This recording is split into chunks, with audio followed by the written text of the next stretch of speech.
కార్యక్రమంలో అతిథులందరూ రాజా వాసిరెడ్డి వెంకటాద్రి నాయుడు గారి చిత్రపటానికి పుష్పాంజలి ఘటిస్తున్నారు.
He is the first Kamma king of 18th century. అంతేకాదు బ్రిటిష్ వాళ్ళ గుండెల్లో నిద్రపోయినటువంటి సింహ స్వప్నంగా వాళ్ళందరినీ అడలగొట్టినటువంటి అరివీర భయంకరుడు కూడా ఎంత మృదు స్వభావో అంత గొప్ప అన్యాయాన్ని అంతగా ఎదిరించేటటువంటి రాజా వాసిరెడ్డి వెంకటాద్రి నాయుడు గారి గురించి నాకెలా తెలిసింది అని నేను చెప్పుకోవాలి అంటే, ఏదో ఒక సందర్భంలో చారిత్రక నవలా చక్రవర్తి అనేక పరిశోధనాత్మకమైన వ్యాసాలను గ్రంథాలను రచించినటువంటి ఆచార్య డాక్టర్ ముదిగొండ శివప్రసాద్ గారు రాజా వాసిరెడ్డి వెంకటాద్రి నాయుడు గారి గురించి కొన్ని పరిశోధనాత్మకమైనటువంటి వ్యాసాలను రచించడమే కాకుండా, ఎక్కడ వాసిరెడ్డి వారి కుటుంబం కలిసినా మీ కుటుంబం గురించి మీకు తెలుసా, మీ కుటుంబం ఎంత గొప్ప మహానుభావుడు జన్మించాడో మీ అందరికీ తెలుసా, మీరు ఒక్కసారి గుర్తు చేసుకోండి అంటూ కనిపించిన ప్రతి ఒక్కరికి చెప్పడం. ఆ సందర్భంలో ఒకసారి నా దగ్గరికి కూడా ఆయన ఈ ప్రస్తావన తీసుకురావడం జరిగింది. అప్పుడు వారు రచించినటువంటి పరిశోధనాత్మకమైనటువంటి వ్యాసాలను నేను చదివితే నాకు బాగా నచ్చిన వెంటనే వారు వెంటనే దాన్ని ఒక గ్రంథ రూపంలో తీసుకుని వచ్చి ఆ పుస్తకాన్ని అంకితం నాకే ఇవ్వడం అనేటటువంటిది నేను జీవితంలో చేసిన గొప్ప భాగ్యం. చాలాసార్లు ముదిగొండ శివప్రసాద్ గారు రాజా వాసిరెడ్డి గారి గురించి చెప్పిన వెంటనే అమీర్పేట కమ్మ సంఘంలో తెలుగు విజయం అనే పేరిట ఆనాడు భువన విజయాన్ని ఏ విధంగా అయితే కృష్ణదేవరాయల కాలంలో ఆయన దగ్గర అష్టదిగ్గజాలుంటే మన రాజావారి దగ్గర నవరత్నాలు ఉండేవి. ఆ విధంగా నవరత్నాలను పోగు చేసి ఆ తెలుగు విజయాన్ని ప్రదర్శించడం, మేము కట్టినటువంటి ఆలయాలలో కూడా ఆ తెలుగు విజయాన్ని ప్రదర్శించడం, అనేక కార్తీక మాసపు వనభోజనాలలో తొలిసారిగా నేను ప్రసంగిస్తూ మనందరికీ ప్రీతమ నాయకుడైనటువంటి అభినవ కృష్ణుడుగా రాముడుగా మనందరం కూడా కొలుచుకునేటటువంటి డాక్టర్ నందమూరి తారక రామారావు గారు పేరు చెబుతూ ఉన్నప్పుడు, అయ్యా నందమూరి తారక రామారావు గారితో పాటు అంతకంటే ముందు మనందరం కూడా గర్వించదగిన ఒక మహానుభావుడు రాజా వాసిరెడ్డి వెంకటాద్రి నాయుడు గారైన వారు ఉన్నారట. వారి చరిత్రను కూడా ఒక్కసారి మన తరాలకు చెప్పుకోవాల్సిన ఆవశ్యకత మనకు ఉన్నది అని అనేక సభలలో రాజావారి గురించి నేను చెప్పడం జరిగింది. నిన్న అనుకోకుండా మాదిరాజు గోవర్ధన్ గారు, అంతకుముందు కొడాలి లక్ష్మీనారాయణ గారు కూడా వ్రాసినటువంటి గ్రంథాలను మళ్ళీ పునర్ముద్రించి దానిని మళ్ళీ ప్రజల్లోకి తీసుకువెళ్ళాలని ఒక సంకల్పంతో ఉన్నట్టుగా తెలియచేసి సుధాస్వరూప్ గారు నాతో ఫోన్లో మాట్లాడినప్పుడు చాలా సంతోషపడి, ఆ సభలో మాట్లాడగలిగే అదృష్టం నాకు దొరకడం కంటే అంతకంటే కావాల్సిందేముంది, నేను తప్పకుండా వస్తాను అని చెప్పి ఈ రోజున రావడం జరిగింది. ఈ అవకాశం నాకు ఇచ్చినందుకు సుధాస్వరూప్ గారికి, ఆ వంశస్థులందరికీ నేను కృతజ్ఞతాపూర్వక నమస్కారాలు మరోసారి తెలియజేసుకుంటున్నాను. మంగళగిరి పానకాల స్వామి యొక్క ఆలయం, ఆ రాజగోపురాలు, ధ్వజస్తంభాలు, వారు తండ్రి గారి పేరు మీద పెట్టినటువంటి ఊరు జగ్గయ్యపేట, అమ్మగారి పేరు మీద పెట్టినటువంటి ఊరు అచ్చంపేట, ఇలాంటి గ్రామాలన్నింటినీ వారు ప్రతిష్ఠించిన ఆలయాలు ఒకే రోజున ఒకే ముహూర్తంలో 108 దేవాలయాలలో 108 ధ్వజస్తంభాలను ఒకే ముహూర్తంలో ఎత్తడం అనేటటువంటిది ఎంత అసాధ్యం ఒక్కసారి అటువంటి మహానుభావుడు రాజా వాసిరెడ్డి వెంకటాద్రి నాయుడు గారు. ఒకే ముహూర్తంలో ఏకకాలంలో ఛత్రపతి శివాజీగా కొందరు కొనియాడారు. రమేషన్ గారని చెప్పి ఐఏఎస్ ఆఫీసర్ ఒక పరిశీలనాత్మకమైనటువంటి ఒక పరిశోధకులు వారిని వీరపాణి కట్టబ్రహ్మణగా పోల్చారు.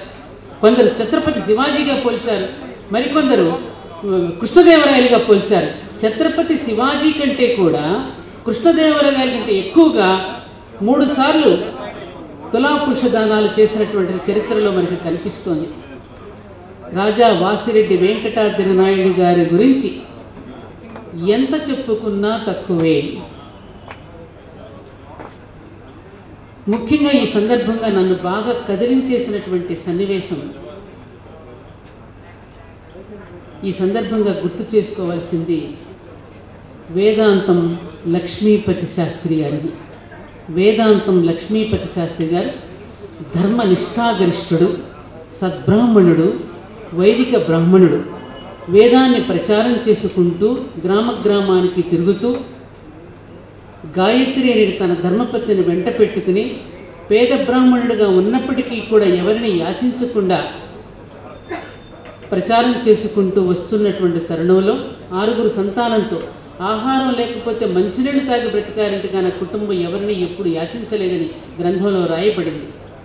వారు రాజా వాసిరెడ్డి వెంకటాద్రి నాయుడు గారు అమరావతి ఆలయ పునర్నిర్మాణం పూర్తి అయినటువంటి సందర్భంలో ఆ భార్యాభర్తలిద్దరూ ఒకరోజు రాత్రి మాట్లాడుకుంటున్నటువంటి సందర్భంలో, ఏమండి రేపు అమరావతికి వెళదాం, మనం అక్కడికి వెళ్ళి అమరేశ్వరాలయాన్ని దర్శించుకుని వద్దామని భార్య చెప్పిన వెంటనే అలాగే నువ్వు చెప్పినట్టుగానే వెళదామని బయలుదేరి రావడం. ఆ రాత్రి ఆయన పడుకున్నప్పుడు రాత్రిపూట వారికి వెంకటాద్రి నాయుడు గారు కనిపించడం, వారు వెంటనే బయలుదేరి వచ్చి అక్కడ నిలబడితే పాపయ్యరాజుల వారు చూసి, స్వామి మరి మీరు ఆలయం నిర్మించబడినటువంటి రాజప్రసాదంలో ఉన్నటువంటి అజ్ఞీకులు కాదు కదా, మీరు వైదిక ప్రచారం చేస్తూ గ్రామాలను సంచరిస్తారు కాబట్టి మిమ్మల్ని పిలవలేకపోయాం, మిమ్మల్ని పిలవలేదు అంటే, పర్వాలేదండి, నేను అందుకోసం యాచన కోసం నేను రాలేదు, మీకు కేవలం ఒక సూచన చేయడానికి మాత్రమే వచ్చాను, నేను యాచన చేయడానికి రాలేదు, సూచన చేయడానికి వచ్చాను. ఏమిటంటే నా సూచన 16 కళలతో కూడినటువంటి చంద్రుడి వలె మరొక 16 సంవత్సరాల పాటు రాజా వాసిరెడ్డి వెంకటాద్రి నాయుడు గారు ఈ భూమిని పరిపాలిస్తారు. ఆ తరువాత ఆయన దత్తపుత్రుడికి ఇది సంక్రమిస్తుంది. అప్పుడు హూణులు, మ్లేచ్చులు ఈ దేశం మీదకి విజృంభిస్తారు. బ్రాహ్మణులు అనేటటువంటి వాళ్ళ వైదికులమని, శైవులమని, శ్రోత్రియులమని అదని ఇదని భేదాలతో కొట్టుకుంటూ ఉంటారు, అంతర్గత భేదాలతో కొట్టుకుంటూ ఉంటారు. అప్పుడు ఆంగ్లేయులకి వీరు సేవ చేసుకుంటూ, ఆంగ్లేయులకు వంట చేసుకుంటూ తమ వైదిక ప్రవృత్తిని విస్మరించి ఆ విధంగా జీవితాలను గడిపేసుకునే పరిస్థితులు రాబోతున్నాయి. ఆంగ్లేయులు ఎప్పుడూ కూడా ఈ దేశాన్ని స్వాధీనం చేసుకోవడం బ్రాహ్మణులనే వాడుకుంటారు. కాబట్టి పాపయ్యరాజులు గారు, మీరు 100 సంవత్సరాలు జీవించి గ్రంథాలను రచించి ఈ అమరావతిని సంరక్షిస్తూ మీరు ఉంటారు. కానీ ఆ తరువాత వాసిరెడ్డి వారి వంశంలో రకరకాల కలహాలకు గురై వారి యొక్క ఇది కొంచెం క్షీణించేటువంటి దశకు వస్తుందని వారు చెబుతూ ఉండగానే పాపయ్యరాజుల వారు అంటారు ఒక మాట, జరగాల్సింది జరగక మానదు, పదండి మన ప్రభువులు వారు పిలుస్తున్నారని లోపలికి వెళ్ళిన తర్వాత ఆయన వైదిక ప్రచారం కోసమని చెప్పి వారిని గుర్రపు బండిలో పంపించి, స్వామి నాకేం తీసుకొచ్చారని అడిగారు వాసిరెడ్డి గారు. అడిగితే ఆయన లోపల ఉన్నట్టు కేవలం ఒక మారేడు దళాన్ని వారి చేతిలో పెట్టి, ఆ మారేడు దళం మీద ఒక తాను స్వయంగా నేతి ఒక యజ్ఞోపవీతాన్ని ప్రసాదంగా ఇస్తే శివుడి కళ్యాణానికి యజ్ఞోపవీతం వచ్చేసిందని అందరూ చాలా సంతోషపడ్డారు. ఆ విధంగా వారిని మళ్ళీ గుర్రపు బగ్గీ మీద వారు క్రౌంచవరం అనే గ్రామానికి పంపించి ఆ వేద ప్రచారం చేయడం కోసం విద్యార్థులకు వేదాన్ని శీలవంతులుగా తయారు చేయడం కావాల్సిన విద్యను, ముఖ్యంగా వారు చెప్పిన ధర్మాన్ని రక్షించడానికి కావలసినటువంటి యువతను తయారు చేయడానికి, వైదిక పద్ధతులు జీవించడానికి కావలసినటువంటి విద్యాలయాలను నిర్వహించడానికి అగ్రహారాన్ని వారికి ఇవ్వడం అనేటటువంటిది జరిగింది. దీనివలన ఏమి తెలుస్తోందంటే, ఆ లక్ష్మీపతి శాస్త్రి గారు ఆ రోజు రాత్రంతా కూడా అమరావతి ఆలయంలో కూర్చుని గాయత్రి తన భార్యతో పాటు జపాన్ని ఎంతో ధారపోసి అమరావతి ఆలయం గురించి, అమరావతి పట్టణానికి భవిష్యత్తు కోసమని చెప్పి ఆయన అక్కడ శక్తిని ధారపోసి వెళ్ళారు. ఆ ధారపోసిన శక్తే మళ్ళీ తిరిగి అమరావతి పునర్నిర్మాణానికి మళ్ళీ నారా చంద్రబాబు నాయుడు గారు ముఖ్యమంత్రిగా విచ్చేసి ఆ రాజా వాసిరెడ్డి వెంకటాద్రి నాయుడు గారు వీరి ఆత్మలో ప్రవేశించి మళ్ళీ పునర్నిర్మాణం జరగడానికి కారణం ఆనాటి పాపయారాధ్యుల వారి యొక్క నిబద్ధత, పవిత్రత, శ్రీపతి లక్ష్మీ శాస్త్రి గారి యొక్క వైదిక పద్ధతిలో వారు సమర్పించిన తపశ్శక్తి ఆ భూమి మీద ప్రసరింపచేయడం వల్ల మళ్ళీ తిరిగి అమరావతి పట్టణానికి మళ్ళీ శోభ జరగబోతోందనే విషయం నాకు తెలిసినటువంటి మాట. ఇది నిజం కూడా. అలాంటి రాజా వాసిరెడ్డి వెంకటాద్రి నాయుడు గారు కథలు ఎన్నెన్నో. ఒకసారి వారి ప్రియమిత్రులైనటువంటి యార్లగడ్డ అంకిరెడ్డి గారితో పానకాల స్వామి, మంగళగిరి పానకాల స్వామి గుడికి వెళ్ళి ఇద్దరు స్నేహితులు మాట్లాడుకుంటూ ఈయన నోటిలోకి పానకం ఎలా వెళుతుందో చూద్దామని చెయ్యి పెడితే వెంకటాద్రి నాయుడు గారు ఆయన నోరు మూసేశారని చెప్పి కూడా మనకు కథల్లో చెప్పుకోవడం మనం వింటున్నాం. ఇలాంటి గాథలు ఎన్నెన్నో ఉన్నాయి వారి దగ్గర. ఇంకొకటి కూడా, ఒకసారి రాజా వాసిరెడ్డి గారు అంత సంచారం చేస్తూ ఉండేవారు. ఇందాక మన చలమేశ్వరి గారు చెప్పినట్టు ప్రభువు అనేవాడు ఎప్పుడు సింహాసనం మీద కూర్చుని ఉండడు. ప్రజలు తనను గురించి ఏమనుకుంటున్నారు, నా పరిపాలన గురించి ఎలా చెప్పుకుంటున్నారో అని చెప్పి ప్రజల యొక్క మనోభావాలను అనుసరించి పాలనను అందించడం అనేది ప్రభు యొక్క లక్షణం.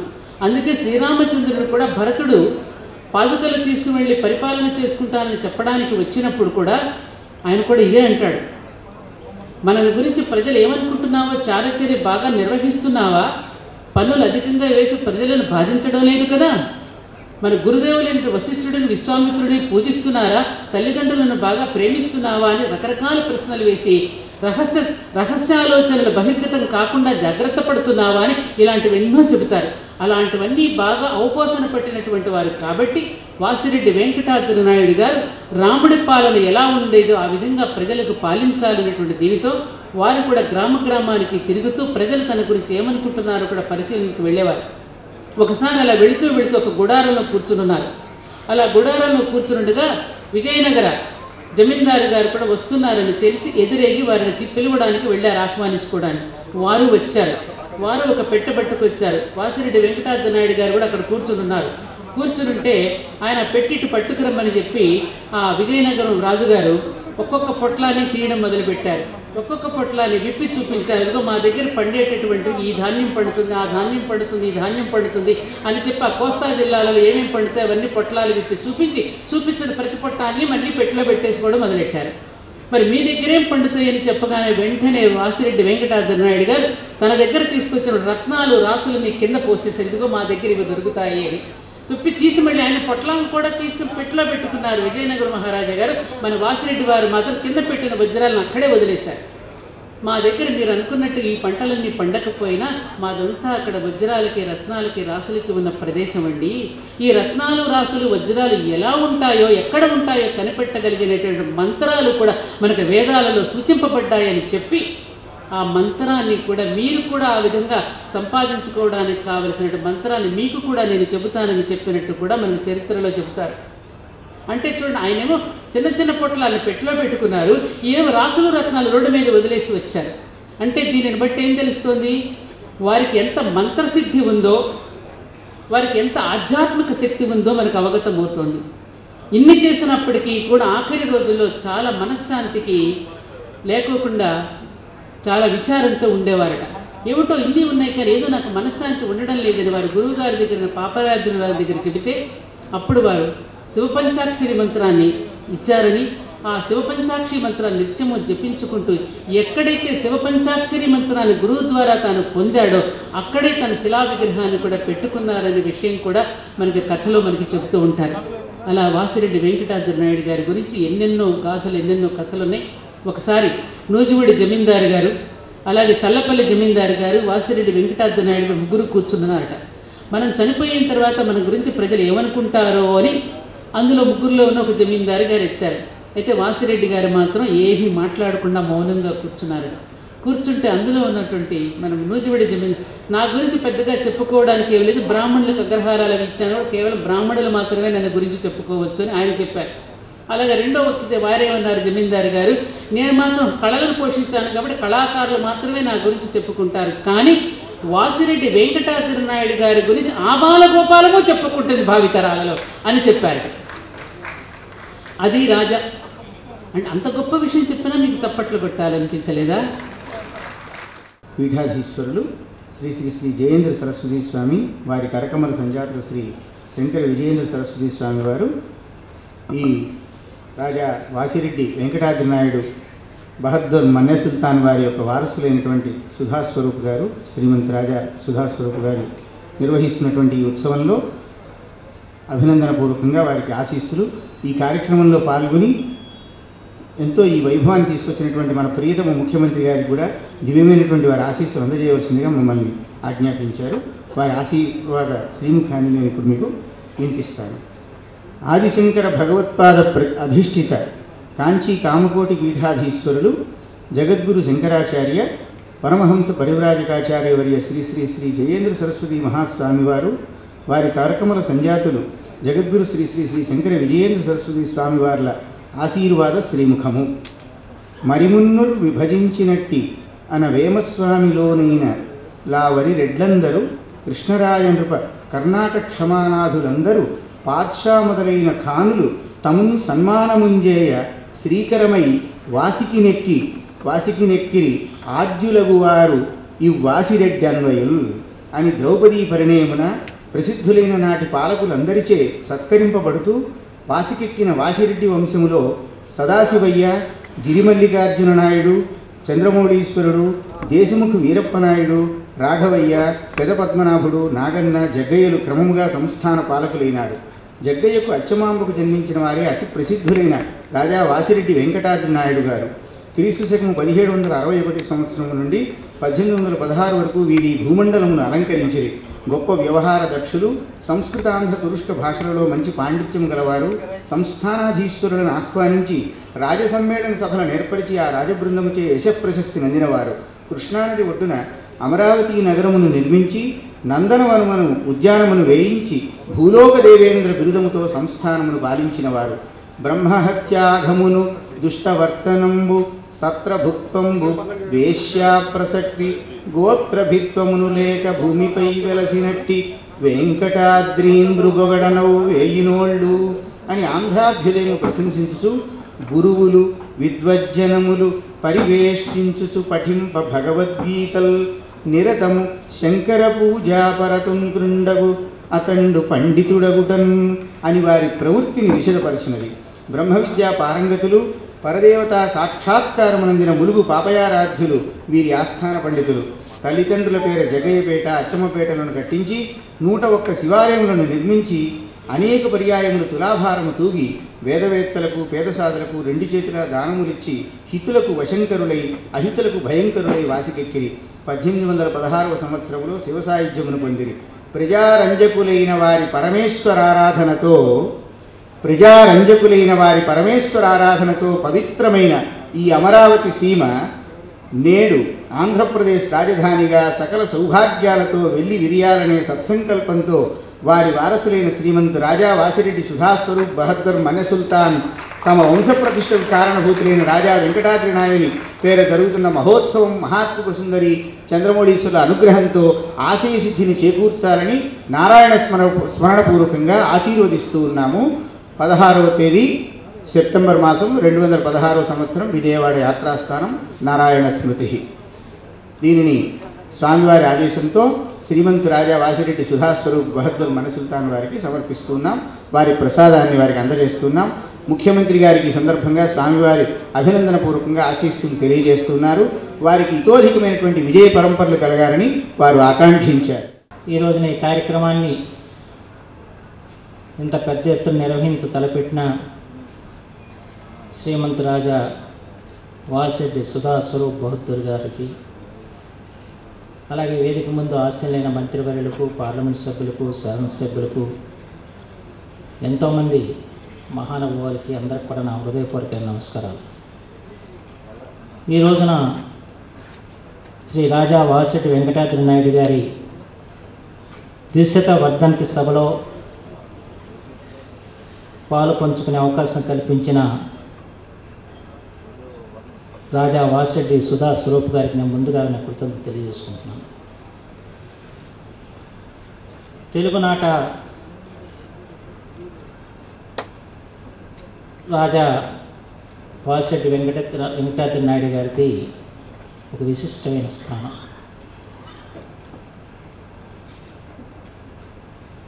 ఈ తెలుగు నేలని ఎందరో మహాచక్రవర్తులు,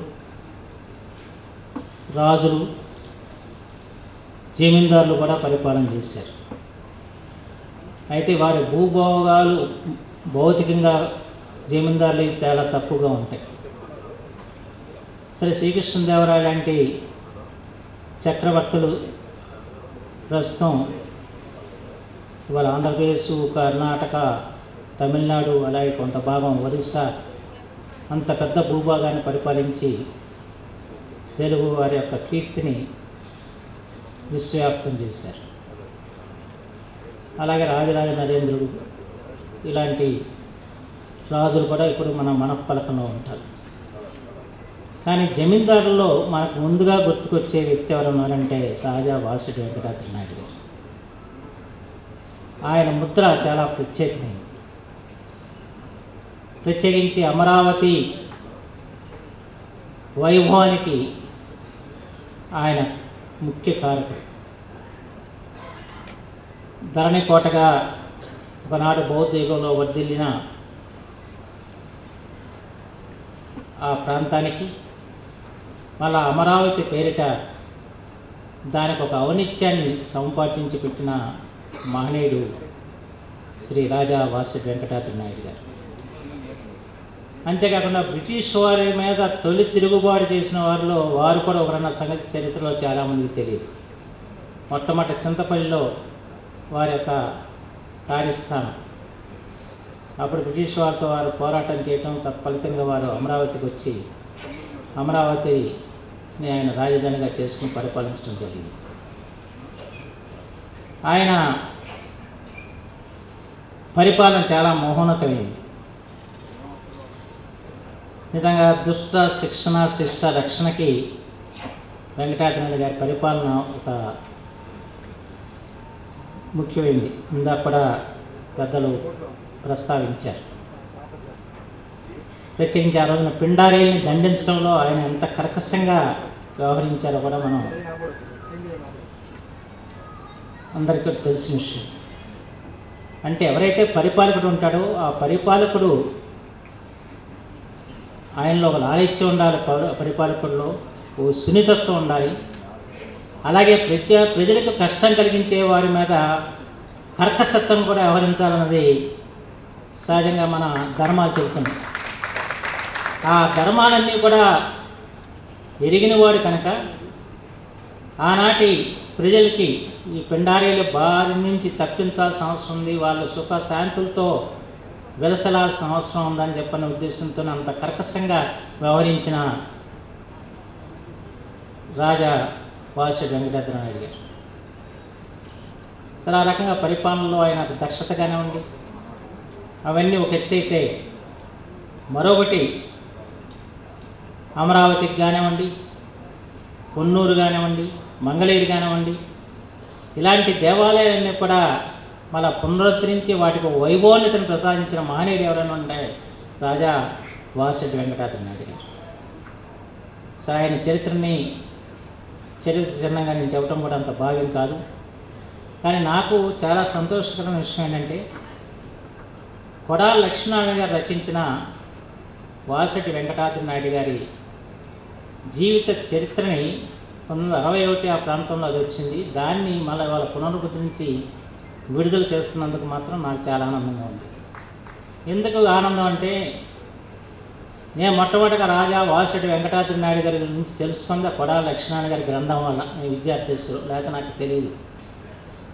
బహుశా అనుకోవటం ఆయన మీద ఒక సమగ్రమైన చరిత్ర మొట్టమొదటిగా రాసిన వ్యక్తి కొడాలి లక్ష్మీనారాయణ గారు. తెలుగు జాతి కొంతమందిని విస్మరిస్తుంది, కానీ తెలుగు జాతికి చరిత్ర పరిశోధనకి తవ్వి తట్టలకి ఎత్తిన మహనీయులు ఎందరో ఉన్నారు. వారిలో ప్రథములు మల్లంపల్లి సంశకిశ్వరం గారు, వారికి డిగ్రీ లేని పాండిత్యం చెప్పి శ్రీనివాస గారు కొనియాడారు. ఆ తర్వాత నాకు కనిపించింది కొడా లక్ష్మణ్ గారు. కొడా లక్ష్మణ్ గారు చాలా అత్యున్నతమైన పరిశోధనలు, ఆయన చేసిన పరిశోధనలు అన్నీ ఇన్ని కాదు, చాలా లోతైన పరిశోధన చేసి చాలా గ్రంథాలు రచించి మనకు తెలియని చాలా విషయాలు, ఉదాహరణ గ్రంథాలయాలు అనుకుంటాం, మన గ్రంథాలయం అసలు గ్రంథాలయాల చరిత్ర ఏంటి, లేకపోతే వాళ్ళు ఎడ్ల పందాలు జరుగుతూ ఉంటాయి, ఎడ్ల పందాలు అసలు ఎక్కడ పుట్టాయి, మొట్టమొదటి ఎడ్ల పందాలు ఎక్కడ వేశారు, ఎప్పుడో పూర్వకాలం నుంచి ఉన్న ఎడ్ల పందాలు ఏ రకంగా జరిగాయి, ఆ తర్వాత ఆధునిక కాలంలో జరిగాయి, ఇలాంటి గొప్ప పరిశోధనలు వెలువరించిన వ్యక్తి కొడా లక్ష్మణ్ గారు.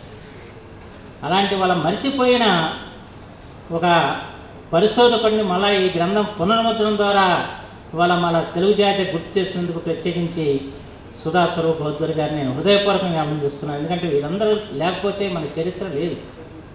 ఆ చరిత్రని ఈ రోజున వెలికి తీసి ఆ పాత గ్రంథం, ఎందుకంటే వాళ్ళు ఎవరు వెంకటాద్రి నాయుడు గారి మధ్య చాలా గ్రంథాలు వచ్చాయి. ఈ మధ్య పుత్తూరు వెంకటేశ్వర గారు రచించిన గ్రంథాన్ని ముఖ్యమంత్రి గారు విజయవాడలో ఆవిష్కరించారు. మళ్ళా అయితే ఈ పాత గ్రంథం అవసరం చాలా ఉంది, ఎందుకంటే ఈ పాత గ్రంథం మూల గ్రంథం ఉంది, దీని నుంచే మిగతా గ్రంథాలు ఆవిర్భించినాయి కనుక దాన్ని కూడా ఈరోజు రావటం చాలా సంతోషదాయకమైన విషయం. సరే, ఈరోజు ఒకటి మాత్రం మనం గుర్తుంచుకోవాల్సిన అవసరం ఉంది. మళ్ళా ఇవాళ వాసిరెడ్డి వెంకటాద్రి నాయుడిని మనం ఎందుకు గుర్తు చేస్తున్నాం అంటే దానికి కారకుడు మాత్రం ముఖ్యమంత్రి నారా చంద్రబాబు నాయుడు గారు. అది మాత్రం మనం గుర్తుంచుకోవాల్సిన అవసరం ఉంది. ఎందుకంటే వారి చరిత్రలో విస్మరించబడిన ఒక మహా వ్యక్తిని మళ్ళీ వాళ్ళ జాతంతా గుర్తు చేసుకుంటూ ఆయన యొక్క మహోన్నతత్వాన్ని వాళ్ళు తెలియజేసుకుంటుందంటే దానికి కారణం ఏంటంటే మళ్ళా అమరావతి నగరానికి పునఃప్రతిష్ఠ చేసి నవ్యాంధ్ర రాజధానిగా మళ్ళీ అమరావతిని వారు ఏర్పరచడం బట్టి ఆ అమరావతికి పూర్వం ఆ పేరుతో నగరాన్ని నిర్మాణం చేసిన వ్యక్తి వాసిరెడ్డి వెంకటాద్రి నాయుడు గారు కనుక వారిని వాళ్ళు గుర్తు చేసుకుంటున్నాం అంటే దానికి తెలుగు జాతికి ముందుగా మనం అభినందనలు చెప్పాల్సింది మన ముఖ్యమంత్రి చంద్రబాబు గారికి అని చెప్పి మాత్రం మనం చేస్తున్నాం. ఈరోజు ఈ నవ్యాంధ్ర రాజధానిగా రూపుదిద్దుకుంటున్న అమరావతి ప్రపంచంలోనే ఒక మహోన్నత నగరంగా విస్తరగలదు. దాన్ని విస్తరింప చేయగల శక్తి సామర్థ్యాలు మాత్రం మన నాయకుడికి ఉన్నాయని చెప్పి మాత్రం మనం సగర్వంగా చెప్పుకోవచ్చు అని చెప్పి ఈ సందర్భంగా మనం చేస్తూ ఈరోజు జస్టిస్ చలమేశ్వర్ గారు ఆయన న్యాయమూర్తి కావచ్చు, కానీ చరిత్ర పరిశోధన పట్ల ఆయనకున్న మక్కువ నాకు బాగా తెలుసు. ప్రత్యేకించి ఇవాళ అమరావతి మన గురించి మనం మాట్లాడుకునేప్పుడు హంపీని గురించి కూడా స్మరించుకోవాల్సిన అవసరం. ఆ రోజుల్లో విజయనగర సామ్రాజ్యానికి విద్యానగరాన్ని రాజధానిగా నిర్మాణం చేసిన ఘనత మన తెలుగు వారికి దక్కింది, రాయలకి బుక్కరాయలకి. దాన్ని విస్తరణ చేసింది శ్రీకృష్ణదేవరాయలు. అయితే హంపి అంటే చలమేశ్వర గారికి ఎంత ప్రాణమో చెప్పడానికి లేదు. ఆయనకి ఎప్పుడైనా ఖాళీ జరిగిందంటే హంపి వెళ్తారు. ఎందుకు హంపి అంటే హంపి ఇవాళ చాలామంది విమర్శిస్తున్నారు, అమరావతిలో 30,000 ఎకరాలు ఎందుకు రాజధానికి, ఇవి అని చాలామంది విమర్శిస్తున్నారు. కానీ నేను కూడా హంపి మళ్ళీ ఈ మధ్యకాలంలో ఒకసారి వెళ్ళటం జరిగింది. కానీ హంపి ఎంతటి పెద్ద నగరం, ఇవాళ మనం అనుకున్న 30,000 ఎకరాల అమరావతి కంటే కూడా పెద్దది. అంత అంటే ఇవాళ మనకు కనపడే అంతా శిథిలం అయిపోయి కనపడేది కొద్ది భాగమే, కానీ చాలా దాదాపు 15 మైళ్ళు 20 మైళ్ళు అది విస్తరించిన గొప్ప నగరంగా దాన్ని చేయటం కాకుండా నెహ్రూ గారు ఒక మాట రాశాడు ప్రపంచ చరిత్రలో. ఆ రోజున మెగాస్తానీస్ వగైరా ఈ కొంతమంది అబ్దుల్ రజాక్ ఇలాంటి విదేశీ యాత్రికులు వచ్చి హంపి యొక్క వైశిష్ట్యాన్ని దాని యొక్క వైభవాన్ని రాయటం జరిగింది. రాస్తే కొంచెం అతిశయోక్తులు కనిపిస్తాయి మనకి. దాంట్లో ఒకరు ఏం చేశారు, రోమ్ నగరం కంటే గొప్పగా ఉంది అని చెప్పి రాశారు, లేకపోతే రోమ్ నగరంతో సాటిగా ఉందని చెప్పి రాశారు. రాస్తే దాన్ని సమర్థించాడు నెహ్రూ గారు. ఎందుకంటే ఆయన రోమ్ నగరం చూసి వచ్చిన యాత్రికుడు ఈయన. రోమ్ నగరం చూసిన వాడు హంపిని చూస్తే హంపి రోమ్ నగరం లాగా హంపి ఉందని చెప్పాడంటే హంపి అంత గొప్పదో అని చెప్పి నెహ్రూ సమర్థించాడు అన్న విషయం కూడా మనం గుర్తుంచుకోవాల్సిన అవసరం. అలాంటి గొప్ప నగరాన్ని ఆనాడు నిర్మాణం చేయడం జరిగింది. మళ్ళా మరో గొప్ప నగరాన్ని వాళ్ళ చరిత్రలో నిలబడే విధంగా నిర్మాణం చేసే అవకాశం ఆ భగవంతుడు ప్రజలు కలిసి చంద్రబాబు గారికి ఇచ్చారు. తప్పనిసరిగా అది నిర్మాణం తీరుతుంది. మన తెలుగు జాతి గర్వంగా మనం తలెత్తుకుని చేసుకునేలాగా ఆ నిర్మాణం ఉంటుందని చెప్పి మాత్రం ఈ సందర్భంలో నేను మనవి చేసుకుంటూ మరోసారి నన్ను ఈ కార్యక్రమానికి ఆహ్వానించిన రాజా వాసిరెడ్డి సుధా స్వరూప్ బౌద్ధుడు గారికి నా కృతజ్ఞతలు తెలియజేసుకుంటూ సెలవు తీసుకున్నాను. జై హింద్. ఈరోజు రాజా వాసిరెడ్డి వెంకటాద్రి నాయుడు గారి 200వ వర్ధంతి సందర్భంగా వారి పేరిట ఒక పుస్తకాన్ని ఆవిష్కరించడం చాలా అర్థవంతం, చాలా సంతోషం. ఈ కార్యక్రమానికి చేసినటువంటి ముఖ్యమంత్రి వర్యులు మాన్యులు గౌరవనీయులు చంద్రబాబు నాయుడు గారు, పెద్దలు సుప్రీంకోర్టు న్యాయమూర్తి గౌరవనీయులు జస్టిస్ చలమేశ్వర్ గారికి, వేదిక పైన ఉన్నటువంటి సోదరి సత్యవాణి గారు, ఉపసభాపతి గౌరవనీయులు బుద్ధప్రసాద్ గారికి, వాసిరెడ్డి వెంకటాద్రి నాయుడు గారి కుటుంబ సభ్యులు, విచ్చేసినటువంటి అమాత్యులు, శాసనసభ్యులు, పెద్దలు, సోదరులందరికీ హృదయపూర్వక నమస్కారాలు. చాలా గౌరవంగా, చాలా ఆదర్శవంతంగా మనం చెప్పుకునేటువంటి ఒక సంస్థానాధీశుడు రాజా వాసిరెడ్డి వెంకటాద్రి నాయుడు గారు. 200 సంవత్సరాల క్రితం ఆయన పరిపాలన చేసినప్పటికీ కూడా అప్పటికీ ఎప్పటికీ గుర్తుండిపోయేటువంటి వారి పరిపాలన ఆ రోజుల్లో ఒక సంస్థానాధీశుడు అధికారమే కాదు, సామాన్య ప్రజల యొక్క ప్రయోజనాల్ని, సామాజిక ప్రయోజనాన్ని దృష్టిలో పెట్టుకొని పరిపాలన చేసినటువంటి రాజు వాసిరెడ్డి వెంకటాద్రి నాయుడు గారు. ఆ రోజుల్లో సమాజంలో ఉన్నటువంటి అస్తవ్యస్తమైనటువంటి సాంఘిక పరిస్థితులు, శాంతి భద్రతల్ని సమర్థవంతంగా ఎదుర్కొని పిండారీని అణిచినే వేసినటువంటి వ్యక్తి వెంకటాద్రి నాయుడు గారు. అదేవిధంగా ఒక పక్కన నిజాం నవాబుల ఒత్తిడి, ఇంకో పక్కన బ్రిటిష్ పాలకుల ఒత్తిడి, వీటన్నిటిని కూడా ఎక్కడా నొప్పించక తానవ్వక అన్నట్లుగా ఒక కరుగుదనం, పరిపాలన సామర్థ్యం, అదేవిధంగా ఎవరికి నొప్పించకుండా పాలన చేసినటువంటి గొప్ప వ్యక్తి వెంకటాద్రి నాయుడు గారు. వారు 2 విషయాలు, ఒకటి చింతపల్లిలో రాజధానిగా పరిపాలన చేసే రోజుల్లో పొమ్మనకుండా పొగబెట్టినట్టుగా బ్రిటిష్ వాళ్ళు ఆయన కోటను మొత్తం ఆక్రమించుకొని ఆయన నివాసం ఉండడానికి కూడా స్థలం లేకుండా చేస్తే గత్యంతరం లేని పరిస్థితుల్లో 10 మందికి చెప్పుకుంటే పరసనగా ఉంటుందని చెప్పి రాజధాని మారుస్తున్నాం అనే పేరుతో అమరావతికి వచ్చారు. ఆయన వచ్చినటువంటి 2 సంవత్సరాల్లో బ్రహ్మాండంగా ఈనాడు మనం చూస్తున్నటువంటి అమరావతి నిర్మాణం చేస్తున్నారు. నాకు అందుకనే చంద్రబాబు నాయుడు గారికి రాజా వాసిరెడ్డి వెంకటాద్రి నాయుడు గారికి పోలికలు ఉంటాయనిపిస్తుంది.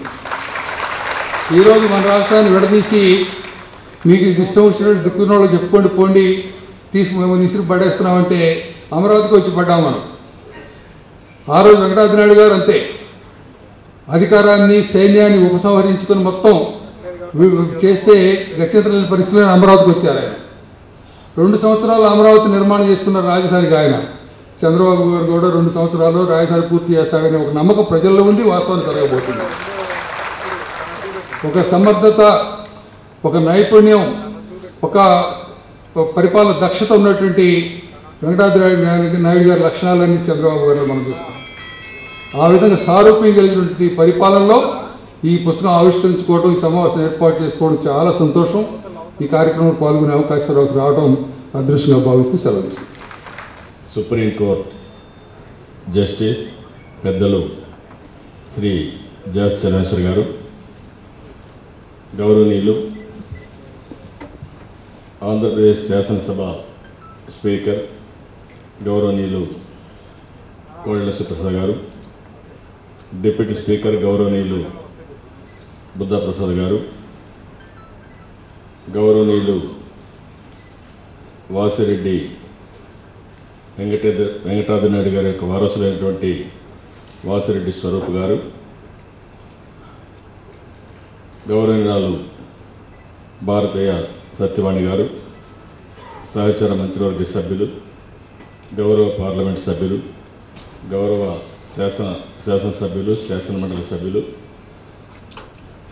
ఈ కార్యక్రమానికి చేసినటువంటి గౌరవ జస్టిస్, అదే మాదిరిగా గౌరవ సోదరులందరికీ నా నమస్కారాలు, అభినందనలు, శుభాభినందనలు. ఈరోజు మనందరం కూడా ఒక చరిత్ర మళ్ళీ ఒకసారి ఆలోచించుకోవడానికి, అదే మరిగా చరిత్ర ఎప్పుడు కూడా ఒకసారి ఆలోచించుకుంటే ఆ స్ఫూర్తిని తీసుకొని ముందుకు పోవడానికి అవకాశం వస్తుంది. చాలామంది పుడుతూ ఉంటాం, చాలామంది చనిపోతూ ఉంటారు, కొంతమంది మాత్రం చరిత్రలో స్థిరస్థాయిగా మిగిలిపోతూ ఉంటారు. అలాంటి వ్యక్తుల్లో రాజా వెంకటాద్రినాయుడు గారు ఒకరని చెప్పి కూడా నేను మీకు తెలియజేస్తున్నాను. ఈరోజు ఆయన చూస్తే 200వ వర్ధంతి, అంటే 200 సంవత్సరాలు పూర్తి చేసుకుని ఈరోజు వర్ధంతి చేసుకుంటున్నాం.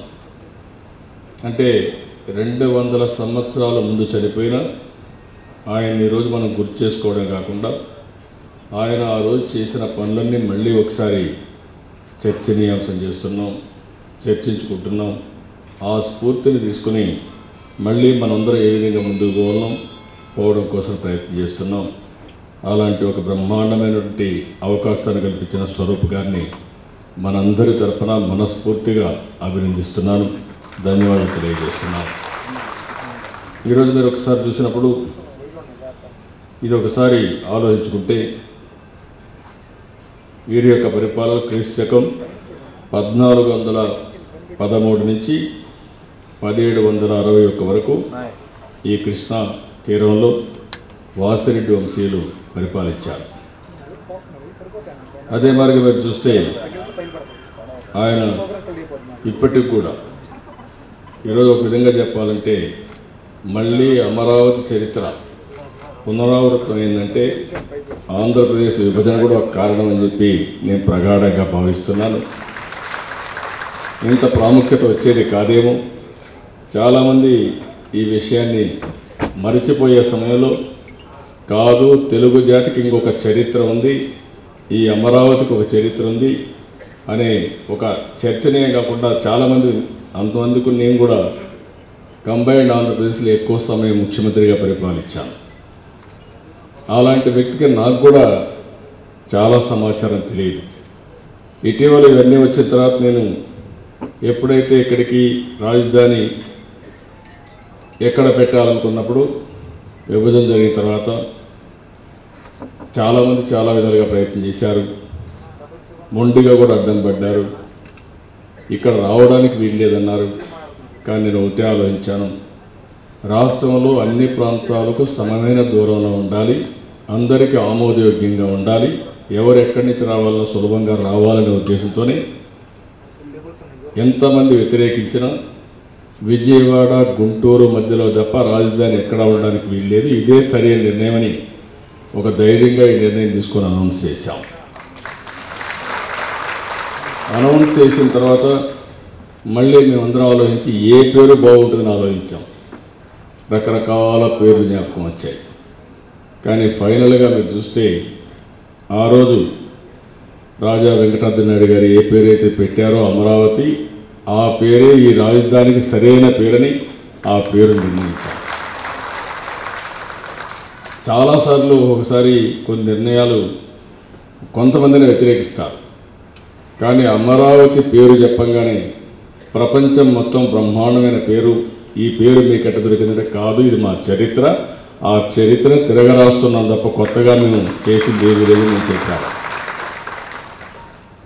ఆ తర్వాత మీరు చూస్తే ఇక్కడికి వచ్చినప్పుడు మేము ఫౌండేషన్ ఏమైనా చూస్తే ఇక్కడ మనం చూసినప్పుడు చాలా చరిత్రకు శాతవాహనుల కాలం నుంచి ఇక్కడ రాజధాని చేసుకొని పరిపాలించడం, ఆ తర్వాత బుద్ధిజం ఇక్కడి నుంచి ప్రపంచంలో అన్ని దేశాలకు ప్రాపగేట్ చేయడం, నాగార్జునుడైతే ఈ ప్రాంతం నుంచే బుద్ధిజాన్ని ఒక యూనివర్సిటీ పెట్టి ఇక్కడనే ఇవన్నీ చేసి ఈరోజు సౌత్ ఈస్టియన్ దేశాల్లో ముఖ్యంగా చైనా, సౌత్ కొరియా, జపాన్ ఏ దేశంలో సరే బుద్ధిజం వెళ్ళిందంటే ఇక్కడి నుంచి వెళ్ళింది.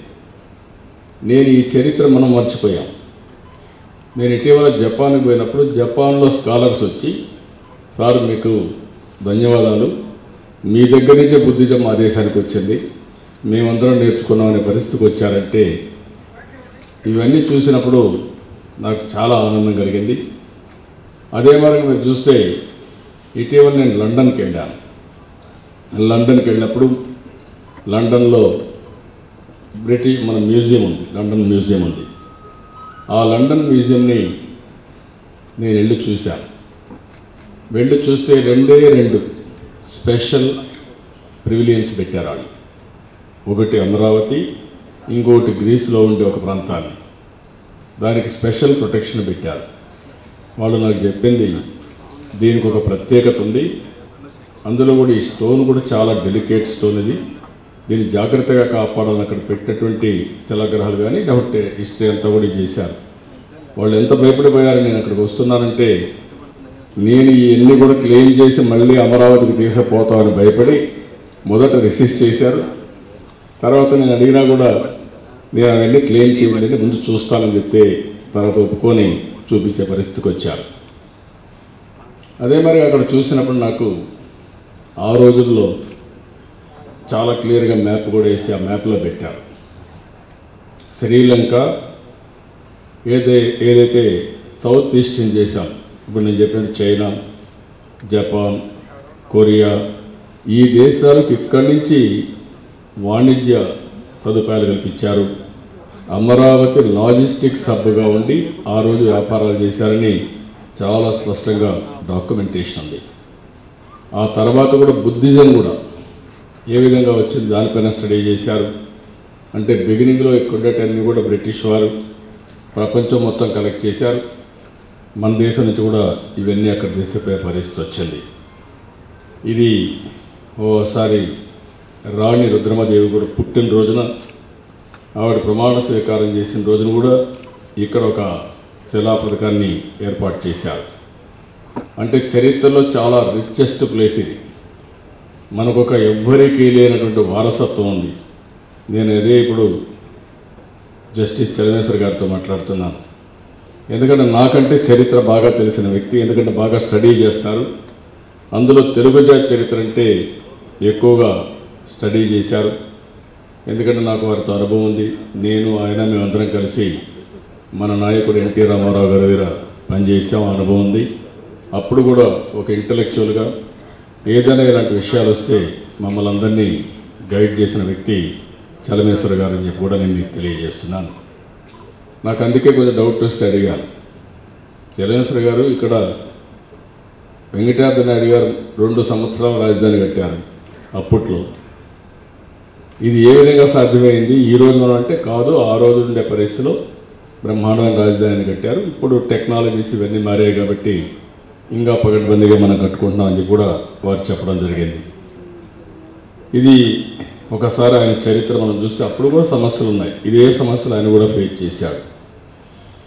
ఎవరైతే వాసిరెడ్డి జగ్గన్న అచ్చమాంబ దంపతులకి 1783 ఏప్రిల్ 27న ఆయన పుట్టడం, జన్మించడం, అందుకే వారి పేరుతోనే ఇప్పుడు జగ్గన్న పేరుతో జగ్గయ్యపేట, అదే మాదిరిగా అచ్చమ్మ పేరుతో అచ్చంపేట, ఈ 2 కూడా టౌన్స్ అని డెవలప్ చేశారు. బ్రహ్మాండంగా అభివృద్ధి చేసే పరిస్థితికి వచ్చింది. ఆయన పరిపాలించింది మొత్తం 33 సంవత్సరాలు. కృష్ణా తీరాన్ని ఒక కేంద్రంగా పెట్టుకుని చింతపల్లి కేంద్రంగా మొదట ఇది చేశారు. అమరేశ్వరానికి ఆయన శంకుస్థాపన చేసి కట్టారు. 2 ఏళ్లలో రాజధాని కట్టారు. అదే మరి ఇంకొక పక్కన చూస్తే ఆయన జీవితంలో సమస్యలు అనేవి అందరికీ వస్తూ ఉంటాయి. 1791-92లో ఒక భయంకరమైన కరువు వచ్చింది. భయంకరమైన ముందు ఉప్పెన వచ్చింది తీరాంధ్ర ప్రాంతంలో. ఈ ప్రాంతం అంతా కొన్ని వేల మంది చనిపోయారు. ఆ మరుసటి సంవత్సరం మళ్ళీ కరువు వచ్చింది. అవన్నీ చూసిన తర్వాత ఒక నాయకుడిగా అప్పట్లోనే ఏ విధంగా చేశాడంటే 7 సంవత్సరాలుగా పేరుకుపోయిన పన్నుల విషయంలో ఎంతో ఉదారంగా వ్యవహరించి 3.5 లక్షల బంగారు నాణ్యాలని ప్రజలు కట్టే పరిస్థితులు లేరు. బ్రిటిష్ వాళ్ళు రాయితీ ఇవ్వాలని ఆ రోజు రికమెండ్ చేయడం, బ్రిటిష్ వాళ్ళు కూడా విధిలేని పరిస్థితిలో ఆ రోజు యాక్సెప్ట్ చేశారు. అంటే ఏ విధంగా ఆ రోజు చేయగలిగారు అనేది ఇది ఒక ఉదాహరణ. అదే మాదిరిగా ఈరోజు ఆయన చూస్తే కృష్ణా డెల్టా పరిధిలో 1000కి పైగా ఆలయాలు నిర్మించారు. 1807, 1809లో మంగళగిరి నరసింహస్వామి దేవాలయానికి 11 అంతస్తుల గాలి గోపురాన్ని కూడా ఆయన నిర్మించారు. ఏరియా కూడా చూస్తే అమరావతి, చేబ్రోల్, పొన్నూరు, మంగళగిరి ఈ ప్రాంతాలన్నీ కూడా వారి పరిధిలో ఉండేటివి. అలాంటివన్నీ కూడా బ్రహ్మాండంగా చేశారు. అంటే ఇలాంటి చరిత్రను మళ్ళీ ఒకసారి పైకి తీసుకురావడంలో ఈ గ్రంథ రచయిత అయితే కొడాలి లక్ష్మీనారాయణ గారికి మనస్ఫూర్తిగా అభినందిస్తున్నా. ఇలాంటి చరిత్ర ఒక స్ఫూర్తిదాయకం. ఇలాంటివన్నీ కూడా పైకి తేవాల్సిన అవసరం ఉంది. అదే మరి ఈరోజు సుధాస్వరూప్ గారు, ఈశ్వర సరిత గారు, వారిని కూడా మనస్ఫూర్తిగా అభినందిస్తున్నా. ఆయన వల్ల వచ్చిన వారసత్వమే కాకుండా ఆయన చేసిన మంచి పనుల్ని ప్రజల్లోకి తీసుకుపోవడానికి ఈ మంచి కార్యక్రమాలు తీసుకున్నారు. దీనికి కూడా వారిని మనస్ఫూర్తిగా అభినందిస్తూ, ఇంకో పక్క పొన్నూరు శ్రీ భావనారాయణ స్వామి దేవస్థానం కూడా దీనికి సహకరించారు. వాళ్ళని కూడా మనస్ఫూర్తిగా అభినందిస్తున్నారని కూడా నేను మీకు తెలియజేస్తున్నాను. ఈరోజు ఇలాంటి శుభ సందర్భంలో మనం అందరం ఒకసారి ఆలోచిస్తే, ఈరోజు నేను కూడా ఒక్కొక్కసారి కొన్ని అవకాశాలు కానీ నిమిత్త మాత్రంగా వస్తూ ఉంటాయి. నేను కూడా ఎప్పుడూ ఆలోచించలేదు. హైదరాబాద్లో నేను ముఖ్యమంత్రి అయినప్పుడు ఏ విధంగా అభివృద్ధి చేస్తే బాగుంటుందని నేను ఆ రోజు ప్రపంచం మొత్తం ఒకసారి స్టడీ చేసినప్పుడు, ఇన్ఫర్మేషన్ టెక్నాలజీ, న్యూ టెక్నాలజీ వస్తూ ఉంది, నాలెడ్జ్ ఎకానమీ వస్తూ ఉంది, తెలుగు వారికి ఉపాధి కావాలి, దీనికోసం ఐటీ కంపెనీస్ తేవాలని అప్పుడప్పుడే ఎమర్జ్ అవుతున్నటువంటి ఇన్ఫర్మేషన్ టెక్నాలజీకి ప్రాధాన్యత ఇచ్చాం. ఆ తర్వాతనే హైటెక్ సిటీ వచ్చింది. 32 ఇంజనీరింగ్ కాలేజీలు, 300 ఇంజనీరింగ్ కాలేజీలు పెంచాం. ఈరోజు ఇంకొక విషయం కూడా ఇలాంటి సందర్భాలు ఆలోచించాల్సింది, మొట్టమొదటిసారిగా తెలుగువారి యొక్క చరిత్రను కానీ తెలుగువారి ఆత్మ గౌరవాన్ని ప్రపంచం మొత్తం చాటి చెప్పిన వ్యక్తి నందమూరి తారక రామారావు గారు. అలాంటి మహనీయులు కూడా మనం గుర్తుపెట్టుకోవాల్సిన అవసరం ఉంది. ఎంతోమంది పుట్టినప్పటికి కూడా, ఎంతోమంది ఎన్నో త్యాగాలు చేసినప్పటికి కూడా, కొంతమంది మాత్రం తెలుగువారి గుండెల్లో శాశ్వతంగా ఉంటారు. అలాంటి వ్యక్తుల్లో ఎన్టీ రామారావు గారు ఒకరు. అదే మరి ఇంకొక పక్కన చూస్తే, నేను హైదరాబాద్లో ఇవన్నీ డెవలప్ చేసిన తర్వాత ఈరోజు విభజన జరిగిన తర్వాత మామూలుగా అయితే తెలుగు వారికి విచిత్రమైన చరిత్ర. మొట్టమొదటిసారిగా మనందరం తమిళనాడులో ఉన్నాం. మన స్వాతంత్రం రాకమునుపు తమిళనాడులో ఉండి స్వాతంత్రం వచ్చిన 3 సంవత్సరాల తర్వాత పొట్టి శ్రీరాములు గారు పోరాటం ప్రారంభించి ప్రాణత్యాగం చేసి, దాంతో మళ్ళీ మనకు భాషా ప్రయుక్త రాష్ట్రాలు రావాలని మొట్టమొదటి రాష్ట్రం ఆంధ్ర రాష్ట్రం ఏర్పడింది. కర్నూలుని కేంద్రంగా పెట్టుకొని ఆ రోజు పరిపాలించడం. అటు హైదరాబాద్ సంస్థానం అంటే ఎప్పుడైతే హైదరాబాద్ ఇదైన తర్వాత కొన్ని జిల్లాలు అటుపోవడం, మిగిలిన జిల్లాలన్నీ కలిపి హైదరాబాద్కి ఏర్పడడం, మరాఠీ వాళ్ళందరూ మహారాష్ట్రకి వెళ్ళడం, కన్నడ మాట్లాడే కొంతమంది కర్ణాటకకి వెళ్ళడం, కడాన మిగిలిన తెలుగు మాట్లాడే వాళ్ళందరూ హైదరాబాద్లో ఉంటే, ఆ రోజు మళ్ళీ తెలుగు వాళ్ళందరూ పోరాడి మేమందరం ఒకటిగా ఉండాలి అనే ఉద్దేశంతో హైదరాబాద్ కేంద్రంగా ఆంధ్రాని హైదరాబాద్ కలిపే పరిస్థితికి వచ్చారు. 60 సంవత్సరాలు కష్టపడ్డాం. నేను కూడా కష్టపడ్డా. జస్టిస్ చలమేశ్వరరావు లాంటి వ్యక్తులు కూడా హైదరాబాద్కు వచ్చి ఎంతో కాంట్రిబ్యూట్ చేశారు. మళ్ళీ 60 సంవత్సరాల తర్వాత కట్టుబట్టలతో, అప్పుడు అప్పు లేదు కానీ ఇప్పుడు అప్పు కూడా నెత్తిన పెట్టుకొని మళ్ళీ అమరావతికి వచ్చాం. అంటే ఈరోజు వెంకటాద్రి నాయుడు గారిని చూసిన తర్వాత ఆయన కూడా చాలా సమస్యల్లో బ్రిటిష్ వారి పైన ఆ రోజుల్లో పోరాడడం అనేది అంత ఈజీ కాదు. ఈయనదో ఒక రాజ్యం, కానీ వాళ్ళ రాజ్యంతో కలుపుకుంటే సూర్యుడు అస్తమించిన రాజ్యం అది. వాళ్ళ వనరులతో లెక్కేసుకుంటే ఇది ఏమాత్రం కూడా లెక్కలేదు. కానీ ఒక దృఢ సంకల్పం, ఆ దృఢ సంకల్పంతోనే పోరాడాడు. అదే మరిగా శత్రువులు కూడా ఎప్పుడూ, అరాచక శక్తులు ఎప్పుడూ ఉంటాయి. మనం అందరం కూడా చరిత్రలో చూస్తున్నాం, రాజుల కాలంలో చూసాం. కొంతమంది యజ్ఞాలు చేస్తే కొంతమంది ఎత్తుకొచ్చి రాక్షసుల మరిగా ఎట్లా అవన్నీ విజయాలు చేసేప్పటికీ ఇవన్నీ అందరికీ కామన్గా సమస్యలు ఉంటాయి. అదే మరికి ఇలాంటి ఛాలెంజెస్ కూడా ఉంటాయి. అలాంటి ఛాలెంజెస్ని కూడా సమర్థవంతంగా ఎదుర్కొన్న వ్యక్తి రాజా వెంకటాద్రి నాయుడు గారు. ఎవరైతే చరిత్రలో సమస్యల్ని సమర్థవంతంగా ఎదుర్కొని ప్రజలకు మెరుగైన సేవలు అందించగలిగితే వాళ్ళే మిగులుతారనేందుకు వెంకటాద్రి నాయుడు గారు ఒక ఉదాహరణ అని చెప్పి కూడా నేను మీకు తెలియజేసుకుంటూ, ఏదేమైనా ఆయన చరిత్ర మనందరికీ ఆదర్శం. మళ్ళీ ఇప్పుడే సత్యవాణి గారు మాట్లాడుతూ వారి విగ్రహం మన రాజధానిలో పెట్టాలని చెప్పారు. తప్పకుండా రాజా వెంకటాద్రి నాయుడు గారి విగ్రహం రాజధానిలో ఉంటుంది. ఆయన పేరు కూడా మనం పెట్టుకున్న ఆయన ఆ రోజు ఏ పేరైతే పెట్టాడో ఆ పేరే మనం కూడా నామకరణం చేసుకున్న రాజధానికి. అలాంటి రాజధానిలో వారి విగ్రహం ఉండవలసిన అవసరం ఉంది. తప్పకుండా ఆ విగ్రహానికి ప్రాధాన్యత ఇస్తాం. మంచి ప్లేస్లో పెట్టి అన్ని విధాలా మళ్ళీ అమరావతి చరిత్ర గుర్తుండే విధంగా, అదే మాదిరిగా మన సంస్కృతి సాంప్రదాయాలకి ప్రతిబింబించే విధంగా ఈ కార్యక్రమాన్ని చేస్తామని కూడా నేను మీకు తెలియజేసుకుంటూ, ఇటీవల నేను ఇక్కడికి వచ్చిన తర్వాత కానీ అంతకుముందు రఫ్గా తెలుసు, కానీ ఇటీవల చాలా డెప్త్కి వెళ్తున్నాం. నిజంగానే ఆలోచిస్తే మనకుండే వారసత్వ సంపద భారతదేశంలోనే కాదు ప్రపంచంలో చాలామందికి లేదు. అలాంటి వారసత్వ సంపద ఉంది. రెండో పక్కన ఆయన చూస్తే ఆ రోజుల్లో కూడా ఆయన ఫేస్ చేశాడు. ముందు వరదలు అవుతానే మళ్ళా కరువు. ఇదే సమస్య మనం ఫేస్ చేస్తున్నాం. ఈరోజు క్లైమాటిక్ చేంజెస్ ఫర్దర్గా మారిపోయేసి మీరు చూస్తే ఒక నెలలో వర్షం పడుతుంది, 2 నెలలు వర్షం పడదు, మళ్ళా కుంభవృష్టి, మళ్ళీ ఒక నెలలో వర్షం పడే పరిస్థితి వస్తూ ఉంది. ఇలాంటి ఛాలెంజెస్ అన్ని చూసిన తర్వాత ఈరోజు మీరు ఆలోచిస్తే నదుల అనుసంధానానికి శ్రీకారం చుట్టి గోదావరి కృష్ణ 2 నదుల్ని కలపాలనే దృఢ సంకల్పంతో పట్టుచీలతో 2 నదుల్ని కలపగలిగాం. సంవత్సరంలో కలపగలిగాం.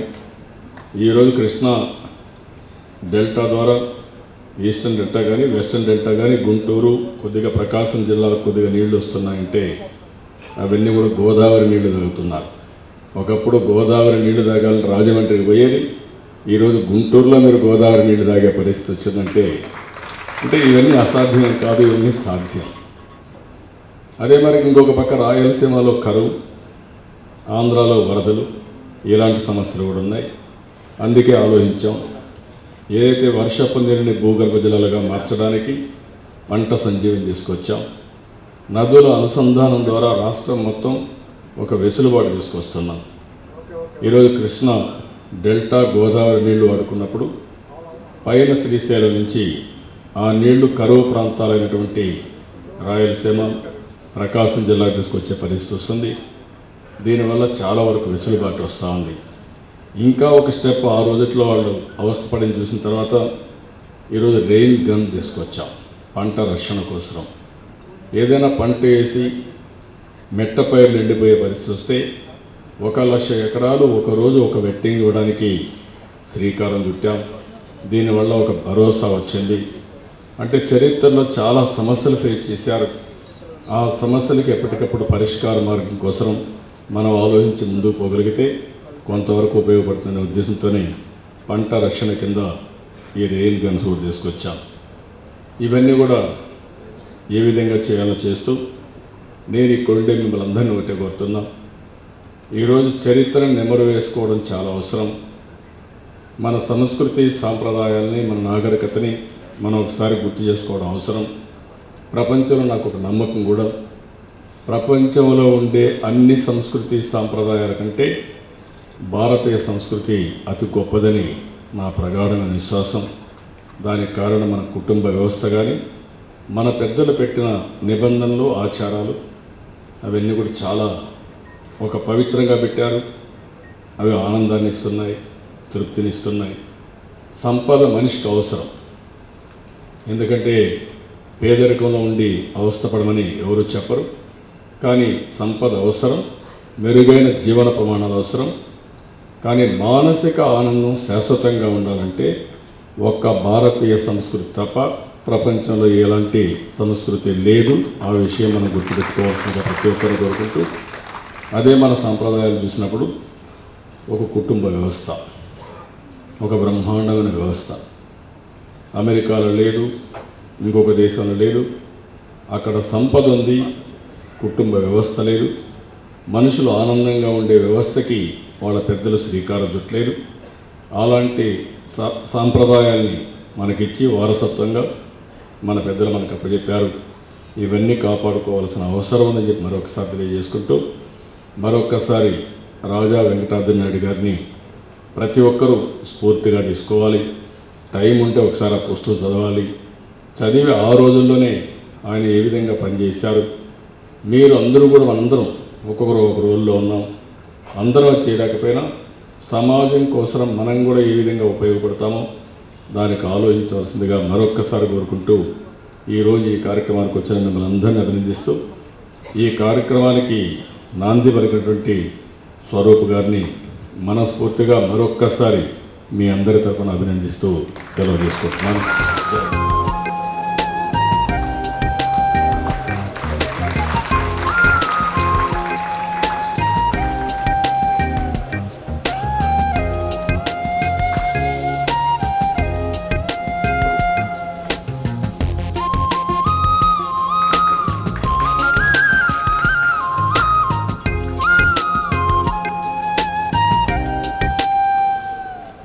సభను సుసన్నప్పం చేసి